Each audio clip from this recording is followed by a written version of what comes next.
దేవునికి స్తోత్రం చెల్లిస్తా ఉన్నాను. ప్రభునందు ప్రియమైన సహోదరి సహోదరులారా, మరొకసారి ప్రేక్షకులందరికీ నా హృదయపూర్వకమైన శుభములు తెలియజేస్తున్నాను. మరొక నిజ సంఘటన జ్ఞాపకం చేసి ఆత్మీయంగా మిమ్మల్ని ప్రోత్సహించాలన్న ఆశ ఆలోచన కలిగి ఉన్నాను. దేవుని దాసులు విశ్వవిఖ్యాత దైవజనులు జార్జ్ ఎక్లెసియా గారి గురించి బహుశా చాలా మందికి బాగా తెలుసు. ఆయన 1714వ సంవత్సరంలో ఇంగ్లాండ్ దేశంలోని ఒక గొప్ప నగరంలో, అంటే గ్లూసెస్టర్ అనే నగరంలో ఆయన జన్మించాడు. యవన కాలంలో ప్రభువును నమ్ముకొని మంచి జీవితాన్ని, మంచి ఉద్యోగాన్ని, వ్యాపారాన్ని త్యాగం చేసి దేవుని పనిలో ఎన్నో వందల వేల లక్షల ఆత్మలను సంపాదించిన గొప్ప దైవజనుడు. ఒకానొక లెక్క ప్రకారము తన జీవిత కాలంలో 10 లక్షల మందికి పైగానే దేవుని సువార్త ప్రకటించి అనేక మందిని ప్రభువు వైపు తిరిపినటువంటి శక్తివంతమైన, నమ్మకమైన గొప్ప దైవజనుడు. ఆయన దేవుని సేవలో ఆనాటి కాలంలో గొప్పగా వాడబడుతున్న జాన్ వెస్లీ గారితో, చార్ల్స్ వెస్లీ గారితో కలిసి అనేక స్థలాల్లో శక్తివంతంగా దేవుని పని జరిగించాడు. ఆయన దేవుని సేవలో చాలా బిజీగా, విరామం లేకుండా అవిశ్రాంతంగా దేవుని పని జరిగిస్తూ ఉన్నప్పుడు అతనికి ఒక సమాచారం వచ్చింది.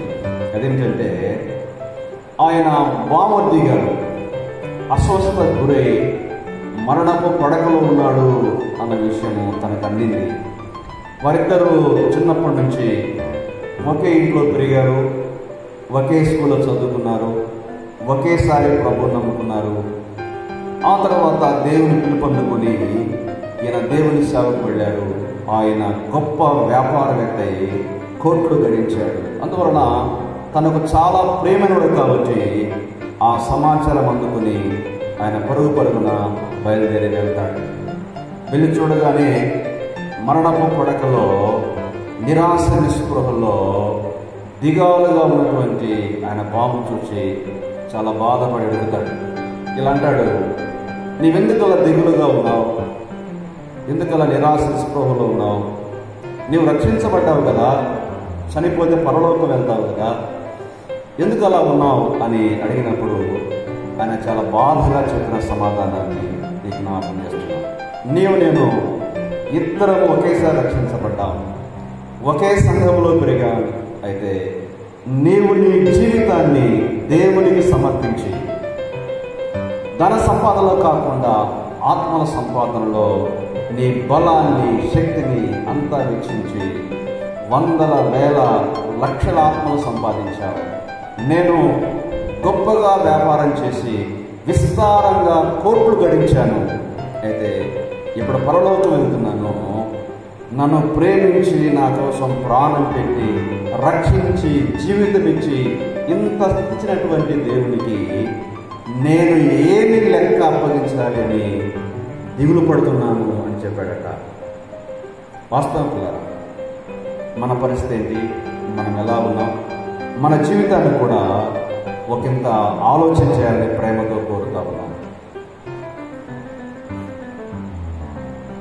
యేసుక్రీస్తు ప్రభువారు మనల్ని కూడా ప్రేమించి మన కోసం పరలోకము నుండి ఐశ్వర్యాన్ని, మహిమను, తనకున్న సర్వస్వాన్ని ప్రక్కన పెట్టి మంటి లోకానికి రిక్తునిగా వచ్చి దరిద్రుడిగా బ్రతికి తన యొక్క అమూల్యమైన ప్రాణాన్ని మన కోసం పనంగా పెట్టి రక్తము చిందించి చనిపోయి సమాధి చేయబడి తిరిగి లేచి పరలోకానికి వెళ్ళిపోయాడు.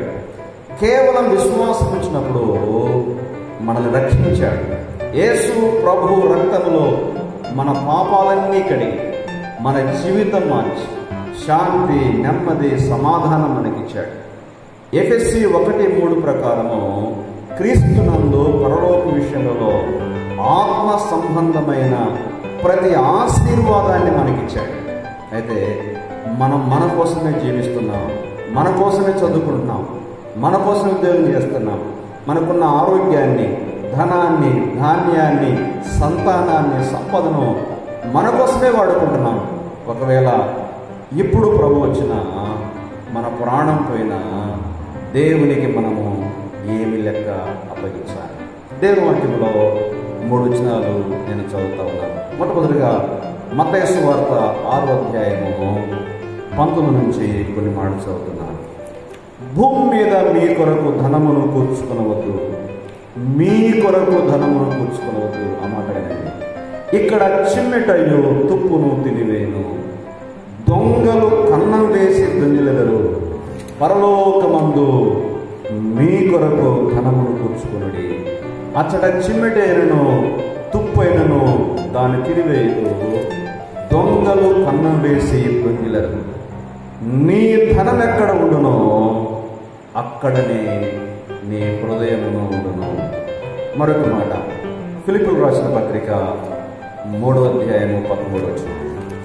అయితే ఒకటి చేయుచున్నాను, వెనుక ఉన్నవి మరచి లేక లక్ష్య పెట్టక ముందున్న వాటి కొరకై వేగిరపడచ్చు, క్రీస్తు యేసునందు దేవుని ఉన్నతమైన పిలుపునకు కలుగు బహుమానమును పొందవలని గురి యొద్దకి పరిగెత్తుచున్నాను అన్నాడు పౌలు గారు. అలాగే పౌలు గారు తన అవసాన కాలంలో, మరణ సమయంలో ఇలా చెప్పాడు. తిమోతికి రాసిన 2వ పత్రిక 4వ అధ్యాయము 6వ వచనం. నేనిప్పుడే ప్రాణార్పణముగా పోయబడుచున్నాను, నేను వెడలిపోవు కాలము సమీపమై ఉన్నది.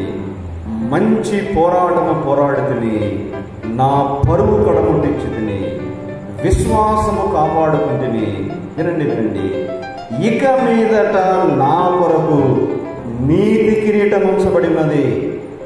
ఆ దినమందు నీతిగల న్యాయాధిపతి అయిన ప్రభువు అది నాకు మాత్రమే కాకుండా తన ప్రత్యక్షతను అపేక్షించు వారికి అందరికీ అనుగ్రహించను.